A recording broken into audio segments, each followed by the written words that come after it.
스타벅스 오늘의 책은 먹어도 배고픈 사람을 위한 심리 보고서, 식욕 버리기 연습입니다.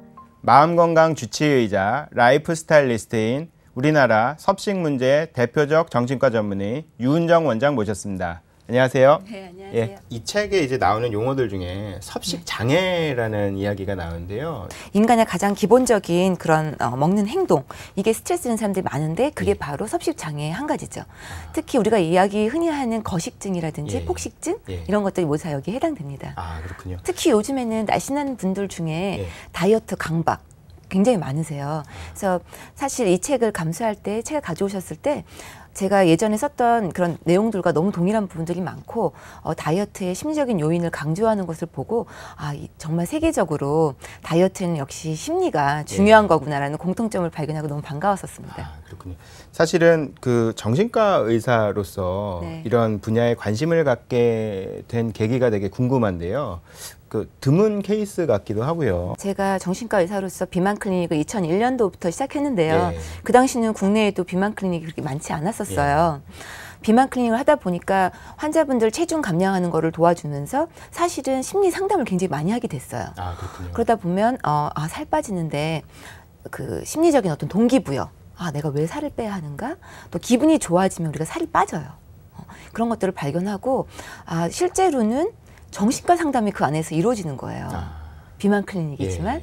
그래서 사실은 우리가 정신과에 가봐라 이러면 선뜻 가기가 쉽지 않은데 비만 치료를 하면서는 자연스럽게 내가 요즘에 이렇게 지내고 있다. 이런 스트레스가 있다.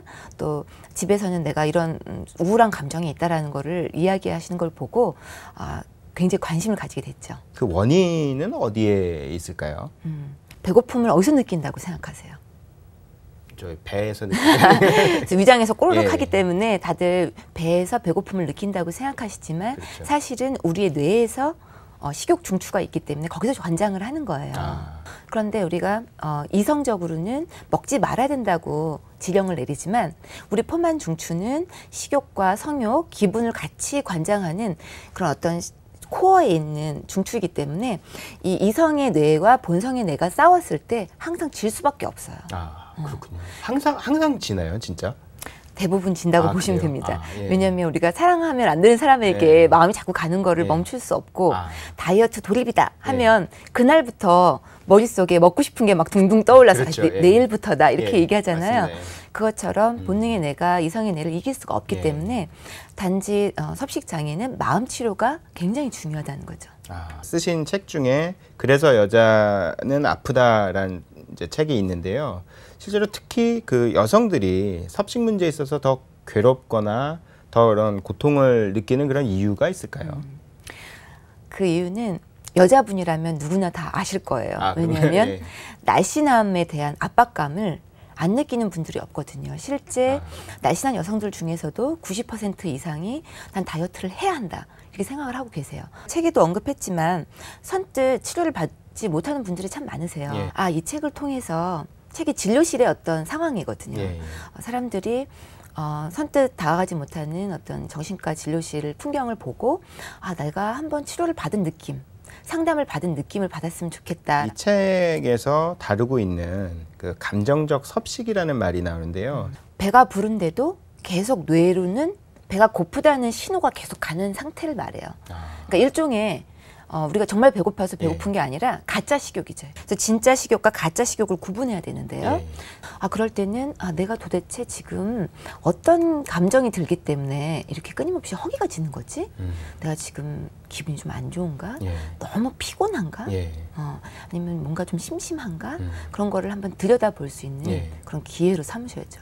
그 결국은 내면을 발견하고 치유하는 과정이 되게 중요한 것 같습니다. 원장님께서 이 그 식욕 버리기 연습을 감수를 하셨을 뿐만 아니라 뒤에 이제 7가지 그 심리적 허기를 채울 수 있는 방안을 이제 제시를 해주셨는데요. 다이어트 강박증 걸린 사람들 굉장히 많다고 하셨고 특히 젊은 여성들이 많을 텐데요. 자기 자신에게 점수를 좀 후하게 줘야 돼요. 다이어트 할 때에도 위로 음식을 가끔 먹어줘라. 왜냐하면 금기 음식이라는 거는 마치 스프링으로 이렇게 눌러놓는 거랑 똑같아요. 그러면 내가 스프링으로 계속 누를 수 있나요? 언제 누르지 못하면 스프링이 튀어 올라오면서 라면 두세 그릇 끓여 먹게 되는 그런 다이어트 실패가 네. 오게 되거든요. 그래서 저는 라면을 드세요. 라면 처방을 합니다. 다이어트 강박인 분들에게 위로 푸드 리스트를 적어 오세요. 그래요. 음식으로 이렇게 수치스러운 자신에게 이제 처벌을 내리는 자기 파괴적 유형 이야기를 하셨는데요. 자기 자신에 대해서 수치스럽게 생각하세요. 그래서 제가 지금 병원을 운영하고 있지만 굿 이미지 상담 연구원을 운영하면서 자존감 프로그램이 가장 환자분들이 선호하시는 프로그램이에요. 폭식이 있거나 비만이 있는 분들은 자존감이 많이 떨어져 있기 때문에 근본적인 치유는 사실 내 안에서 나를 높게 평가하는 자존감이 회복이 돼야 되거든요. 사람마다 고유의 특성이 있잖아요. 그래서 내 있는 그대로의 모습으로 나를 좀 받아들이고 이해하게 되면 자존감도 많이 생기고 그로 인해서 오는 어떤 내 몸도 관리하게 되고 몸과 마음이 더 건강해지는 걸 경험을 많이 했어요. 어느 정도의 기간에 이렇게 좀 정상적으로 회복이 돼서 돌아오나요? 보통 오랫동안 이제 외모로 평가를 받았기 때문에 하루아침에 그것이 뭐 다 한꺼번에 좋아지진 않으세요. 그렇지만 3개월 정도 상담 치료를 받으시면 3개월, 나에게 이런 부분이 있었지. 내가 왜 오랫동안 이 부분에만 집착을 할까 하는 어떤 생각의 변화가 일어나요. 다이어트는 사실 가장 중요한 게 사고의 전환이에요. 굉장히 심리가 역시 중요한 요인이네요. 그렇군요. 그 욕구 불만이 심리적 허기로 이어지는 경우도 있다고 하는데요. 그럴 때는 어떤 처방이 필요할까요? 아마 이제 책에서 언급된 그 욕구 불만은 착한 여자 유형을 말씀하시는 것 같아요. 그 착한 여자라는 거는 사실 내가 뭘 원하나 내 욕구는 무시하고 다른 사람만 막 맞춰서 사는 그런 분들을 말하는 거예요. 나는 이거 먹을래요. 메뉴를 난 다이어트 중이라서 이런 샐러드를 시키겠어요. 이렇게 당당하게 얘기를 해야 되는데 그렇게 못 하시는 분들이 아마 그 욕구 불만 또 착한 여자 컴플렉스 그 유형에 속해요. 자기 주장도 잘 할 수 있어야 다이어트를 잘 할 수 있으시거든요.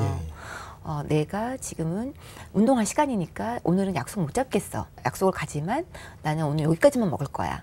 라고 자기 주장 할 수 있는 분이 성공할 수 있다고 생각합니다. 것 같은데요. 다이어트를 이제 시작하려는 분들을 위해서 어떤 조언을 원장님께서 해주실 수 있을까요? 다이어트를 너무 고통의 시간으로 생각하지 마시고 내가 내 몸을 좀 점검하는 시간. 다이어트는 오로지 조금 이기적일 수 있는 시간이에요. 나만 오로지 우선순위로 둬서 내 몸, 내 마음 가장 먼저 챙겨야 되는 그런 시기라고 생각하시면 오히려 어떻게 보면 즐거운 시간이 될 수도 있는 거죠. 발상의 전환이네요. 네. 그 원장님의 오늘 말씀을 통해서 심리가 되게 다이어트에 있어서 중요하다는 거를 새삼 느끼게 되었습니다. 오늘 좋은 말씀 잘 들었고요. 감사합니다. 네, 감사합니다.